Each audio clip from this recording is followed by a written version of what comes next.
शिव के फरिश्ते क्रांति हम हैं लाए, शिव के फरिश्ते क्रांति हम हैं लाए, बाबा के दुलारे शांति हम फैलाए। शिव के फरिश्ते क्रांति हम हैं लाए, बाबा के दुलारे शांति हम फैलाए। ज्ञान का दीप जलाएंगे, अंधकार मिटाएंगे, सत्य का पाठ पढ़ा कर नई दिशा दिखाएंगे।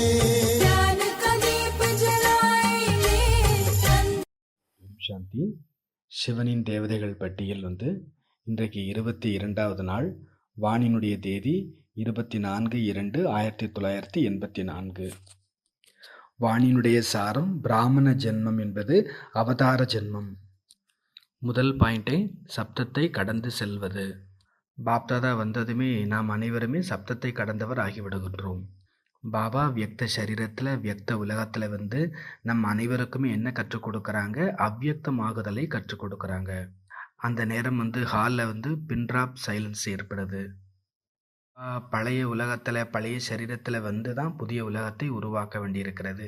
கலியுகத்தில் தான் சத்தியுகத்தை உருவாக்க வேண்டியிருக்கிறது. வியக்த உலகத்தில் வியக்த சரீரத்தில் வியக்தமான சூழ்நிலையில் பாபா நம்மை அவ்வியக்தமாக்க கற்றுக் கொடுக்கின்றார். இந்த 5 தத்துவத்தால் ஆக்கப்பட்ட வியக்த சரீரத்தில் நாம் இருந்தாலும் கூட நம்ம என்ன அனுபவம் செய்யணும்? நான் சூட்சும அவ்வியக்த ஃபரிஸ்தாவாக இருக்கின்றேன். ஃபரிஸ்தா என்றால் என்ன அர்த்தம்? என்ன கர்மம் செய்தாலும் கர்மத்தினுடைய பந்தனத்தில் வராமல் இருப்பது. ஃபரிஸ்தா என்றாலே லேசாக இருப்பவர், பறந்து கொண்டிருப்பவர். செய்து கொண்டிருக்கும் பொழுது நாம் லேசாக இருப்பது, கர்மாதீத நிலையை அடைவது, அதுதான் ஃபரிஸ்தா. நாம் சரீரத்தில் கர்மா செய்கிறோம், ஆனால் பாபா செய்ய வச்சிட்ருக்கிறார் அப்படின்னு அனுபவம் செய்யும்போது தான் கர்ம பந்தனத்திலேருந்து விடுபடுறோம். ஃபரிஸ்தா ஸ்திதியை, லேசான ஸ்திதியை அனுபவம் செய்கிறோம். 3வது பாயிண்ட் அவதாரம். உலகத்தில் பாருங்கள் எத்தனை அவதாரங்கள் காண்பிக்கப்படுகிறது. நம்முடைய அவதாரம் யார் மூலமாக ஏற்படுகிறது? பாபா மூலமாக. பாபா வரலைன்னா நம்முடைய அவதாரமும் ஏற்பட்டிருக்காது. அவதாரம் என்றாலே மேலே இருந்து கீழே உயர்ந்த கர்மத்தை செய்வதற்காக வருவது தான் அவதாரம். உலகத்தில் எத்தனையோ ஆத்மாக்கள் வராங்க, சும்மா போயிடுறாங்க. ஆனால் நாம் ஆத்மாக்கள் வந்திருப்பதே சிரேஷ்டமான கர்மம் செய்வதற்காக வந்திருக்கிறோம். கீழே வந்தாலும் இந்த தேகம் பழைய உலகத்தினுடைய எந்த ஆக்கர்ஷணமும் பந்தனமும் இல்லாமல் இருப்பது தான் அவதாரம். நாம் வந்திருப்பதே பழைய உலகத்தை மாற்றுவதற்காக. எனவே நாம் பழைய உலகத்தில் மாட்டிக்கொள்பவர்கள் இல்லை. 4வது பாயிண்ட் பரமாத்மாவினுடைய இறை தூதுவர், அதாவது செய்தியாளர்கள். செய்தி கொடுக்கணும் நாம் பிறருக்கு. நாம் பிறருக்கு கொடுக்கக்கூடிய செய்தி என்ன? என்னுடைய பாபா இந்த உலகத்துக்கு வந்துவிட்டார், அவரை நாம் சந்திப்பதற்கான செய்தியை கொடுக்க வேண்டும். நான் சங்கம் யுகத்தினுடைய சிரேஷ்டமான ஆத்மா, பரமாத்மாவினுடைய செய்தியை கொடுத்திருக்கக்கூடிய ஆத்மா, கொடுக்க வேண்டிய ஆத்மா என்ற நினைவு சதா இருக்கட்டும். தர்ம பிதாக்களினுடைய நடத்தை, முகம் எல்லாமே தனிப்பட்டதாக இருக்கும், பிறருக்கு தெரிந்துவிடும் இவர்கள் நம்மை போன்றவர்கள் இல்லை என்று. அதுபோல பிராமணாத்மாக்களாகிய உங்களுடைய நடத்தை, தோற்றம் முற்றிலும் தனிப்பட்டதாக இருக்க வேண்டும். 5வது பாயிண்ட் எல்லாமே உன்னுடையது. அப்புறம் என்னுடையதுன்னு என்ன இருக்குது? ஒன்றுமே கிடையாது. இந்த தேகம் கூட உங்களுடையது அல்ல. இந்த ஜென்மம் நமக்கு யார் கொடுத்துருக்குறாங்க? பிராமண ஜென்மம் பாபா கொடுத்துருக்குறாங்க. அப்போ இந்த தேகம் கூட யாருடையதாயிடுது? பாபாவுடையதாயிடுது. பாபா கேட்குறாங்க, இந்த தேகம் முதற்கொண்டு எல்லாவற்றையுமே கொடுத்தாச்சு, தேகம் கூட உங்கள்கிட்ட இல்லை, பிறகு எப்படி தேக உணர்வு உங்களுக்கு ஏற்படும் அப்படின்னு கேட்குறார் பாபா. இப்போ இந்த ஆத்மா சரீரத்தை விட்டு விடுபட்டு விட்டது, வெளியேறி விட்டது அப்படின்னா பிறகு நான் ஆண் பெண் அப்படின்ற தேக உணர்வு இருக்குமா? இருக்காது இல்லையா? நாம் ஆத்மா யாருடையவர்கள்? பாபாவுடையவர்கள். இந்த தேகம் கூட பாபா எதுக்காக கொடுத்துருக்கிறார்? சேவைக்காக கொடுத்துருக்கிறார், புருஷார்த்தத்துக்காக கொடுத்திருக்கின்றார். 6வது பாயிண்ட் நான் மற்றும் எனது. இந்த தேகத்தை கூட பாபா சேவைக்காக கொடுத்துருக்கிறாருன்னு புரிஞ்சு நம்ம சேவா செய்கிறோம். நான் பாபாவுடையவர் ஆகிட்டோம், பிறகு நான் மற்றும் எனது எங்கிருந்து வர முடியும்? இந்த தேகம் கூட பாபா நமக்கு லோனில் கொடுத்துருக்கிறார் சேவைக்காக. எனவே நான் அப்படிங்கிறதும் கிடையாது, நமக்கு என்னுடையது என்பதும் கிடையாது. 7வது பாயிண்ட், எப்படி அப்பாவோ அப்படித்தான் குழந்தைங்க. பாபா எப்படியோ அப்படித்தான் நாமளும் கூட. நான் பாபாவுடையவன், பாபா என்னுடையவர். அந்த நான் கூட இப்போ எல்லைக்கு அப்பாற்பட்ட நானாக மாறிவிட்டது. எல்லைக்கு உட்பட்ட நான் என்று இருக்கும் வரை தடைகள் ஏற்பட்டு கொண்டே இருக்கின்றன. எப்பொழுது எல்லைக்கு அப்பாற்பட்ட நான் என்ற உணர்வில் வர்றோமோ அப்போ நாம விக்ன விநாசக்காக தடைகளை அழிக்கக்கூடியவர்களாக ஆகிவிடுகிறோம். நான் பாபாவுக்கு மட்டும்தான், வேறு யாருக்குமே கிடையாது. ஒரே ஒரு பாபாவுக்கு மட்டும்தான். என்னுடையது என்பது எல்லைக்கு உட்பட்டு வரும் பொழுது எங்கேயாவது மாட்டிக்கொள்கிறோம். பாபா வீட்டுக்கே வந்த பிறகும் கூட புத்தி என்ன ஆயிடுது, என்னுடைய வீடு, என்னுடைய உறவினர் என்று புத்தி சுத்த போயிடுது. எல்லைக்கு உட்பட்டதில் போகிறவங்களால எல்லைக்கு அப்பாற்பட்ட தந்தையை அனுபவம் செய்ய முடியாது. எல்லைக்கு அப்பாற்பட்ட தந்தையினுடையதை அனுபவம் செய்ய முடியாது. பாபா தான் என்னுடைய உலகம். உலகம்னா என்ன? உலகத்தில் பொருட்கள் இருக்கிறது, சம்பந்தங்கள் இருக்கின்றது, வைபவங்கள் இருக்கின்றது. எனக்கு எல்லாமே ஒரு பாபா என்று ஆகிவிடும் பொழுது, உலகமே எனக்கு ஒரு பாபா என்று ஆகிவிடும் பொழுது, உலகத்தினுடைய எல்லைக்குட்பட்ட விஷயங்கள் எதுவும் நம்மை இழுக்க முடியாது. பாபா என்னுடையவர் எல்லைக்கு அப்பாற்பட்ட அந்த உணர்வில் வரும் பொழுது, எல்லைக்கு உட்பட்ட எல்லா விதமான பிடிமானங்களிலிருந்தும் நாம் விடுபட்டுடுவோம். சக்கரங்களிலிருந்தும் விடுபட்டுடுவோம். பக்தியில் நாம் எவ்வளோ முயற்சி பண்ணியிருப்போம், இந்த பிறப்பிறப்பு சக்கரத்துலேருந்து நம்ம தப்பிக்கணும், வருவது போவதிலேருந்து விடுபடணும் அப்படின்னு நம்ம ரொம்ப முயற்சி பண்ணியிருந்துருந்தோம். ஆனால் நம்மால் விடுபட முடியல. ஏன் முடியலன்னா, பாபாவை நாம் தன்னுடையவராக ஆக்கி கொள்ளவே இல்லை. தானும் பாபாவினுடையவராக ஆகவில்லை. யார் அவதரித்த ஆத்மாவாக இருக்கிறார்களோ அவர்களிடம் எந்த ஒரு வீணானவற்றினுடைய கணக்குகளும் இருக்காது, வேஸ்டே இருக்காது அவங்கள்ட்ட. சேவைக்காக நாம் கர்மத்தில் வந்தாலும் தேகத்தில் வந்தாலும் நான் அடமான பொருளை பயன்படுத்தி கொண்டிருக்கிறேன் என்பது எப்பொழுதும் நினைவில் இருக்கட்டும் என்று பாபா கூறுகிறார். பாபா கொடுத்த சேவைக்காக கொடுத்த அடமான பொருளை பயன்படுத்தி கொண்டிருக்கிறேன், இது என்னுடையது அல்ல என்பது நினைவில் இருக்க வேண்டும். இந்த பிராமண ஜென்மமே பாபாவினுடைய சேவைக்காக கிடைத்துள்ளது. மற்றபடி இந்த ஜென்மம் உலகாய அனுபவங்களை கொண்டாடுவதற்காக கிடைத்தது இல்லை. ஆன்மீக சேவையினுடைய ஆன்மீக கொண்டாட்டத்தை அனுபவம் செய்வதற்காக கிடைத்திருக்கும் ஜென்மம் இது. உங்களுடைய பேச்சு, நடத்தை, முகம், தோற்றம் எல்லாமே சேவை செய்ய வேண்டும். பாபா இருப்பதோ நிராகாரமாக. பிறகு எப்படி அவரை நாம் பிரத்யட்சப்படுத்த முடியும்? நம்முடைய நடத்தை மற்றும் தோற்றத்தின் மூலமாகத்தான் வெளிப்படுத்த முடியும். ஒருவேளை நாம் ஏதேனும் தவறு செய்து விட்டால் பிறர் என்ன சொல்வார்கள்? இறைவனுடைய குழந்தைன்னு சொல்லிக்கிறீங்க, இப்படி தப்பு செய்துட்டீங்களே அப்படின்னு பேர் பாபாவுக்கும் கெட்ட பேராயிடும். ஆகவே பாபா கூறுகிறார், உங்களிடத்தில் பாபா தென்பட வேண்டும். இப்போ கடனாக பெற்றிருக்கக்கூடிய பொருள் மீது நமக்கு அதிகாரம் கிடையாது. நான் எனது என்று சொல்லி எதிலேயும் மாட்டிக்கொள்ள வேண்டாம். ஒரு பாபா நம் அத்தனை குழந்தைகளையும் பிரத்யட்சப்படுத்தி இருக்கிறார் உலகத்துக்கு முன்னால, பிரம்மா, குமார, குமாரிகள் என்று. நாம் இத்தனை பாபா குழந்தைங்க ஒரு பாபாவை பிரத்யட்சப்படுத்த வேண்டாமா? நம்முடைய ஸ்திதி சரியாக இருந்தால் நம்மால் பாபாவை பிரத்யட்சப்படுத்த முடியும். பாபா திரும்பவும் நினைவுபடுத்துகிறாங்க, அடமான பொருளின் மீது ஆசை வைக்காதீர்கள், இது என்னுடையது என்ற எண்ணத்தை கொண்டு வராதீர்கள். இது பாபா கொடுத்த சரீரம், பாபா கொடுத்த புத்தி, பாபா கொடுத்த திறமை. இதில் நான் எனது என்ற எந்த ஒரு சிந்தனையும் கொண்டு வர வேண்டாம். என்னென்ன சாதனங்கள் நமக்கு கிடைத்திருந்தாலும் சேவைக்காக கிடைத்திருக்கிறது. என்ன கிடைத்திருந்தாலும் நல்லதுதான். எது எப்படி இருந்தாலும் நாம் நமது போதையில் எப்பொழுதும் இருக்க வேண்டும். நம்மை பாலனை செய்திட்டிருக்கிறவர் பாபா. ஆகவே நமக்கு தேக உணர்வில் வரவேண்டிய அவசியமே கிடையாது. நமக்கு இது மிகவும் சுலபம். நம்மை பாபா பாலனை செய்திட்டிருக்கிறார், இதில் தேக அபிமானம் வரவேண்டிய அவசியமே கிடையாது. நம்முடைய வருமானம் என்று இங்கே எதுவுமே இல்லை, எல்லாமே பாபா கொடுத்தது. நாம் இங்கே என்ன வருமானத்தை சம்பாதிச்சிட்ருக்கிறோம்? ஞானம், குணம், சக்திகளை சம்பாதிச்சிட்ருக்கிறோம். இது 21 ஜென்மத்திற்கும் நமக்கு மிக உயர்ந்த லாபத்தை, பலனை தரப்போகிறது என்று பாபா கேரண்டியும் கொடுக்கின்றார். கேரண்டி இல்லாத உலகத்தில் பாபா நமக்கு கேரண்டி கொடுக்குறார் 21 ஜென்மத்திற்கு. பாபா சொன்னார், கடைசி நேரத்தில் உங்களுக்கு பருப்பும் ரொட்டியும் கூட நான் கேரண்டியாக கொடுக்குறேன் அப்படின்னு உறுதி கொடுக்குறார்.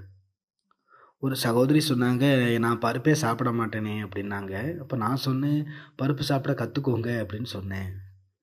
நீங்கள் எங்கே இருந்தாலும் சரி, பாபா சொல்கிறார், நான் உங்களை பாதுகாக்கின்றேன், காப்பாற்றுகின்றேன். இது பாபாவினுடைய கேரண்டி. ஆனால் ஒரே ஒரு கண்டிஷன் என்ன அப்படின்னா, பாபாவுடைய நினைவு இருக்க வேண்டும் நமக்குள். பாபா தான் எனக்கு உலகம், நான் பாபாவினுடையவன், பாபா என்னுடையவர், அவ்வளவுதான். இந்த கேரண்டி பக்காவாக இருந்துச்சுன்னா பாபா உங்கள் கூடவே இருப்பார். மற்றபடி உலகத்தில் நீங்கள் எங்கேயுமே மாட்டிக்கொள்ளக்கூடாது. பாபா சொல்கிறாங்க, கலியுகம் என்கின்ற இரும்பு சிறையிலிருந்து தப்பிச்சு வந்துட்டீங்க. ஆனால் இப்போது சங்கம் யுகத்துக்கு வந்திருக்கிறீங்க. இங்கே வைர முத்துக்களினுடைய தங்கத்தினுடைய சங்கிலிகளில் சிறைகளில் மாட்டிக்கொள்கிறீர்கள் என்று பாபா நினைவுபடுத்துகிறாங்க. இங்கே நமக்கு கிடைத்திருக்கக்கூடிய பரிவாரம் எல்லாமே யார் அப்படின்னா குருபாய், நமக்கு சமமானவர்கள். என்னுடைய பிரதர், என்னுடைய சிஸ்டர் அப்படின்னு சொல்கிறோம். பாபா இல்லைன்னா இந்த பிரதர் இந்த சிஸ்டர்லாம் எங்கேருந்து நமக்கு கிடைச்சிருப்பாங்க? எந்த தேகதாரியாக இருந்தாலும் சரி, அவர்கள் நமக்கு சத்கதி கொடுக்க போகிறதில்ல. அவங்க நடுவில் நம்மளை விட்டுடுவாங்க. பிறகு அவங்க அந்த உலகத்தைச் சேர்ந்தவங்களாகவும் இருக்க மாட்டாங்க, இந்த உலகத்தைச் சேர்ந்தவங்களாகவும் இருக்க மாட்டாங்க. பாபா சொல்கிறார், 108 மணி மாலை தயாராகணும்னு சொல்கிறார். பாபா சொல்கிறாங்க, ஒவ்வொருத்தட்டையும் குணத்தை கிரகிச்சுக்கோங்க, ஆனால் யார்கிட்டையுமே மாட்டிக்காதீங்கன்னு நினைவுபடுத்துகிறார். பாபா இருக்கிறார் என்றால் எல்லாம் இருக்கிறது. பாபா இல்லை என்றால் ஒன்றுமே இல்லை. பாபா சொல்கிறார், மாயா உங்களை பச்சையாக சாப்பிட்டுடும் அப்படின்றார். கடைசியில் பச்சாதாபமும் ஏற்பட்டுவிடும். மற்றவங்க கூட சொல்லுவாங்க, உங்களுக்கு பகவானே கிடைச்சிருந்தாரே, ஏன் இப்படி உங்களுக்கு ஆனது அப்படின்னு கேட்பாங்க. உலகம் சொல்லும், நாங்கள் மாட்டிக்கொண்டோம்னா எங்களுக்கு பகவானை பற்றி தெரியாமல் இருந்தது. நீங்கள் உலகத்துக்கே முரசு கொட்டுனீங்களே பகவான் வந்துட்டார் அப்படின்னு. நீங்கள் ஏன் மாட்டினீங்கன்னு உலகம் நம்மளை பார்த்து கேட்கும். அப்போது எந்த தங்கச் சிறையிலையும் மாட்டியிருக்கலதானேன்னு செக் பண்ணிக்கோங்க. பாபா சொல்கிறாங்க, பிராமண ஜென்மம் அவதார ஜென்மம் என்பது நினைவில் இருக்கட்டும். பாபா தான் நம்மை தேடி கண்டெடுத்தார். நாம் பாபாவை தேடி கண்டெடுக்கலை, பாபா கண்டெடுத்தார். இந்த போதையிலே இருங்க. பாபா என்னை தன்னுடையவராக ஆக்கியிருக்கிறார். பிராமண ஜென்மத்தை பாபா எனக்கு கொடுத்திருக்கிறார். நான் அவதாரம் செய்திருக்கக்கூடிய ஆத்மா. நாம் சாதாரணமான ஆத்மா கிடையாது. உலகத்தில் உள்ள விஐபிகளை கூட பாருங்கள், உங்களுடைய பேச்சு நடத்தை எல்லாத்துலேயுமே தென்பட்டுடும், இவங்க சாதாரணமானவங்க இல்லை அப்படின்னு சொல்லிட்டு. ஒரு பெரிய கூட்டத்தில் கூட ஒரு விஐபி வந்தாருன்னா தனியாக தெரிஞ்சிடும் யார் இந்த ஆசாமி அப்படின்னு சொல்லிட்டு. 9வது பாயிண்ட், நம்பிக்கை மற்றும் போதை. எது வரைக்கும் நம்பிக்கை ஏற்படலையோ அது வரைக்கும் போதை ஏறாது. சதா தன்னை விஸ்வ கல்யாணகாரி சிரேஷ்டமான அவதார ஆத்மா என புரிந்திருக்கிறீர்களா? பாபா கூட எதுக்காக வந்திருக்கிறார்? விஸ்வ கல்யாண், உலக நன்மைக்காக, ஆத்மாக்களாகி நம்மை கரை சேர்ப்பதற்காக, பதீத்த ஆத்மாக்களை பாவனமாக ஆக்குவதற்காக வந்திருக்கின்றார். இந்த நம்பிக்கை எதுவரை ஏற்படவில்லையோ பாபா மீது, அதுவரை போதையும் அதிகரிக்காது, ஏறாது. 10வது பாயிண்ட் முரளியில் வந்திருக்கிறோம், நம்ம செல்லத்தான் வேண்டும். இதை உலகத்தில் உள்ளவங்க கூட தெரிஞ்சிருக்கிறாங்க. ஒரு நாள் இல்லை ஒரு நாள் நம்ம எல்லாரும் போய்தான் ஆகணும். ஆனால் பிராமண ஆத்மாக்களாகிய நமது வருகையும் புறப்பாடும் எப்படிப்பட்டதாக இருக்கணும்? விசேஷமாக இருக்கணும், தனித்தன்மையுடையதாக இருக்க வேண்டும். நம்ம ஜென்மம் எடுத்திருப்பதே விசேஷமான காரியம் செய்வதற்காக என்பது நினைவில் இருக்கணும். எப்படியோ பாபா குழந்தை ஆயாச்சு இல்லையா, இனி என்ன அப்படி இருந்துடக்கூடாது. நாம் மிக குறுகிய காலத்துக்குத்தான் இங்கே இருக்கிறோம். சங்கமிகம் எவ்வளவு குறுகிய காலகட்டம். அதுலேயும் நாம் ஆத்மாக்கள் எப்போ பாபாவுடைய இங்கே அறிமுகம் பெற்றோம், பாபா குழந்தையானோம், பிராமணனானோம், இது ரொம்ப குறுகிய காலகட்டம் தான். ஸ்கூலில் நமக்கு அட்மிஷன் லேட்டாக தான் கிடச்சிது அப்படின்னா நாம் சிலபஸ் எல்லாம் கவர் பண்ணி ஆகணும் இல்லையா, கவனம் ஜாஸ்தி கொடுக்கணும் படிப்பில். இல்லை என்றால் நாம் ஃபைனல் பேப்பரில் பாஸ் ஆக முடியாது. நமக்கு ஃபைனல் பேப்பர் என்னவா இருக்க போது? நஷ்டமோகா, எந்த பற்றுதலும் இருக்கக்கூடாது. தேகத்தினுடைய எந்த பொருட்களும், இந்த கைக்குட்டை மேலே கூட, ஹேண்ட்கர்ச்சிப் மேலே கூட பற்று இருக்கக்கூடாது. என்னுடைய பேனா, என்னுடைய சென்டர், என்னுடைய டீச்சர், என்னுடைய ஸ்டூடெண்ட் எதுவுமே கிடையாது. என்னுடையவர்னா ஒரே ஒரு பாபா மட்டும்தான். பாபா இன்னைக்கு முரளியில் கூட சொன்னாங்க, ஆத்மா சரீரத்தை விட்டு போயிடுச்சு அப்படின்னா இந்த சரீரம் சொல்லுமா இது என்னோடது இது என்னோடதுன்னு. நாம் பிராமண ஆத்மாக்கள் இந்த தேகத்தில் இருக்கும் பொழுதே அந்த மாதிரி ப்ராக்டிஸ் பண்ணணும். என்னுடையது எதுவுமே இல்லை, எவரடியாக இருக்கணும். இன்னைக்கு ஆத்மா இந்த சரீரத்திலேருந்து விடப்படுறதா இருந்தாலும் ரெடி, எவரடி, எந்த பிரச்சனையும் இல்லை. பாபா தான் பார்த்துட்ருக்கிறார், பாபா தான் பாலனை செய்துட்ருக்கிறார், எல்லாமே பாபாவுடையது. நமக்கு எந்த கவலையும் வருத்தமும் இல்லை. நாம் வெறுமனே கருவி மட்டும்தான். இங்கே நான் இப்பொழுது செல்ல வேண்டும் என்பது புத்தியில் எப்பொழுதுமே இருக்கட்டும். மம்மாவுடைய ஸ்லோகன் கூட என்னவாக இருந்துச்சு? ஒவ்வொரு நொடியுமே கடைசி நொடி. உலகத்துலேயும் பார்க்குறோம், பிராமண பரிவாரத்துலேயும் பார்க்குறோம், எல்லாமே திடீர்னு எத்தனை ஆத்மாக்கள் அப்படி போயிட்டாங்க, நம்ம எதிர்பார்த்துருக்கவே இல்லை, எத்தனை பேர் போயிட்டாங்க. அப்போ நாம் எப்போ போவோன்னு நமக்கு தெரியுமா என்ன? அதுவும் தெரியாது. நம்ம எல்லாருடைய ரிட்டர்ன் ஜேர்னி டிக்கெட்டும் ஏற்கனவே கன்ஃபார்ம் ஆகிடுச்சு, அது பாபாட்ட இருக்குது. பாபா சின்னதாக சிக்னல் கொடுப்பார், உடனே நாம் போய் சேர்ந்துடும். பாபா நான் வந்துட்டேன், அவ்வளவுதான். வேற எந்த விதமான சிந்தனையும் இருக்கக்கூடாது. நான் இப்பொழுது வீடு திரும்ப வேண்டும் என்பது புத்தியில் இருந்துச்சுன்னா வீணானவற்றின் பக்கம் தீயவற்றின் பக்கம் நம்முடைய புத்தி போகவே போகாது.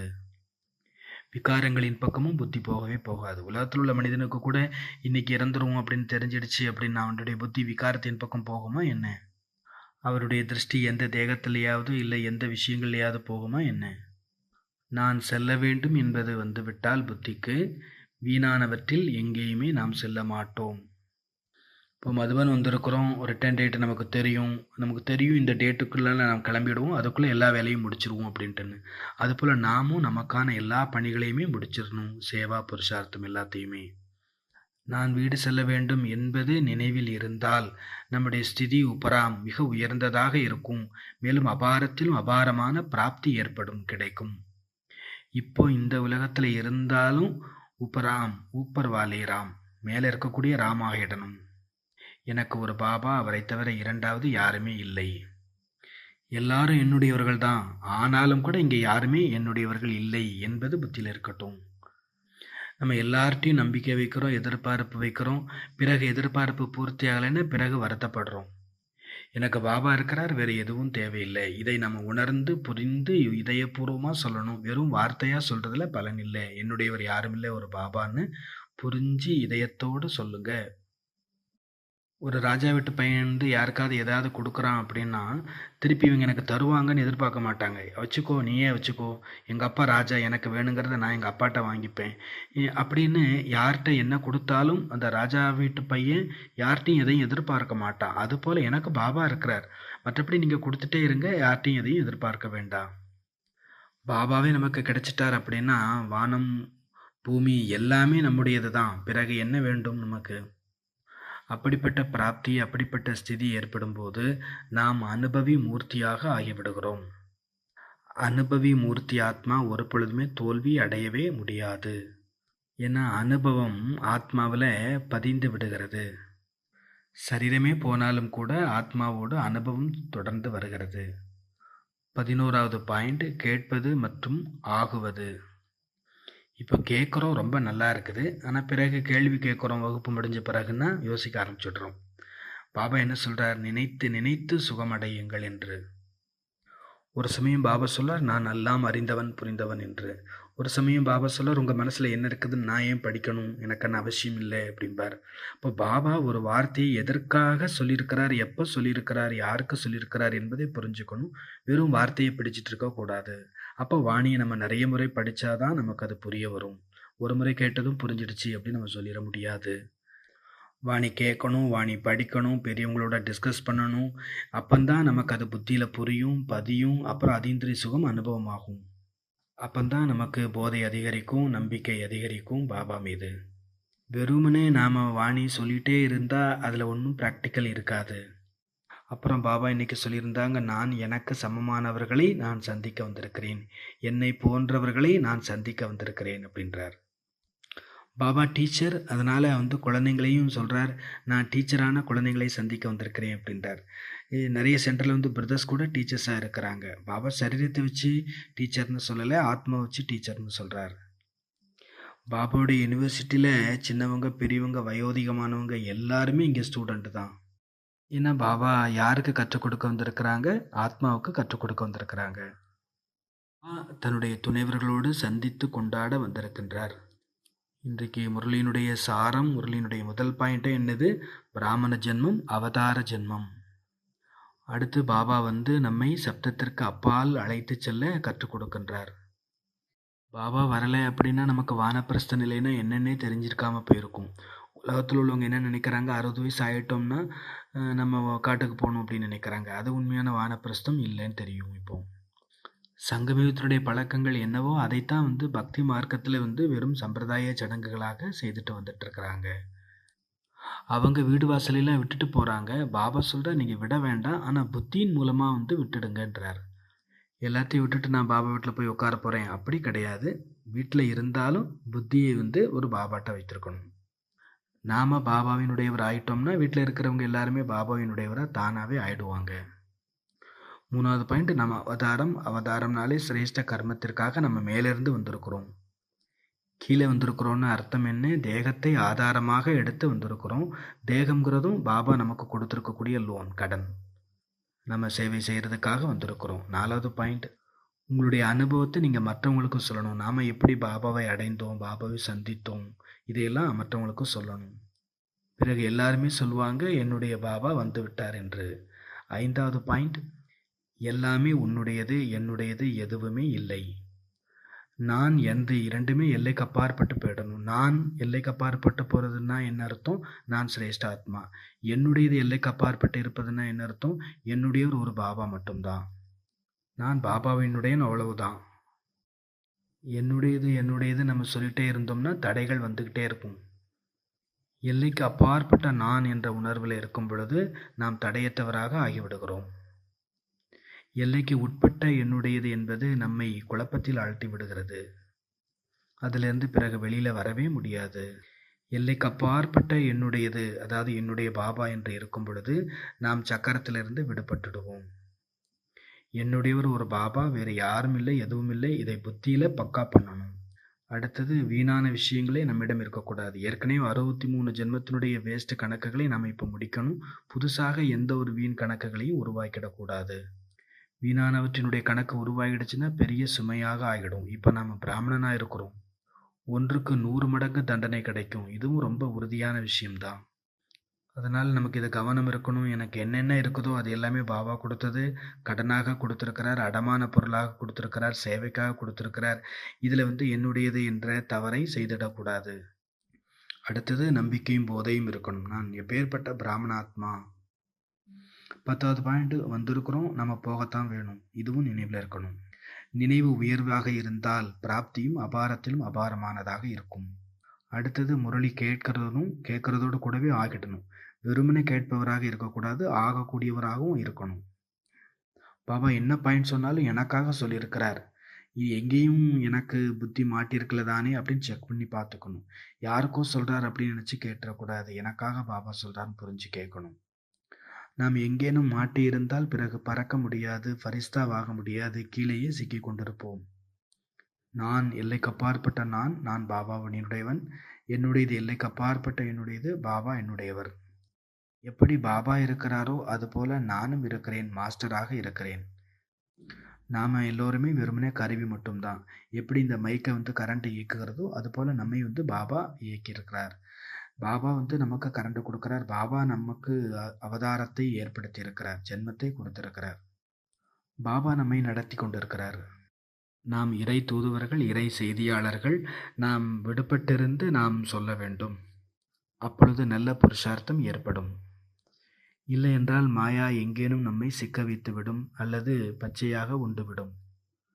மாயா கூட எப்போ வருது? பாபாவுடைய செய்தியை நம்ம கொடுக்குறோம், கொடுத்து கொண்டு இருக்கையிலேயே புத்தி எங்கேயாவது வெளியில் போயிடுது, தேக உணர்வில் வந்துடுதுன்னா மாட்டிக்கொள்கிறோம்.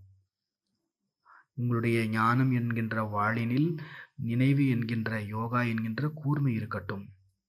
எதிர்க்கிறவங்கிறவங்க எப்படி இருந்தாலும் சரி, அதை பற்றி கவலை இல்லை. நம்மள்கிட்ட ஞானம் யோகம் நல்லபடியாக கூர்மையாக இருக்கட்டும். நான் பாபாவுடைய குழந்தை, நான் அவதார ஆத்மா, நான் பிராமண ஆத்மா என்கின்ற போதை எப்பொழுதுமே சதா இருக்கட்டும். அவதார ஆத்மா என்றாலே தனியாக தென்படுவார். பெரும் கூட்டத்தில் இருந்தால் கூட அவருடைய நடத்தை, தோற்றம் எல்லாமே தனியாக இருக்கும், அதாவது சிறந்ததாக இருக்கும். எப்படி நம்முடைய ட்ரெஸ்ஸு, நம்முடைய பேட்ஜ் இதெல்லாம் தனியாக காண்பிக்கிறதுல இவங்க பிகே அப்படின்னு, அதுபோல் தனியாக தென்பட வேண்டும். இவர்களுக்கு ஏதோ கிடைத்திருக்கிறது என்று பிறர் அறியும் வண்ணம் நம்முடைய தோற்றம், நடத்தை, பேச்சு இருக்க வேண்டும். அப்பொழுதுதான் பாபா பிரத்யட்சமாகுவார். நல்லது. ஓம் சாந்தி.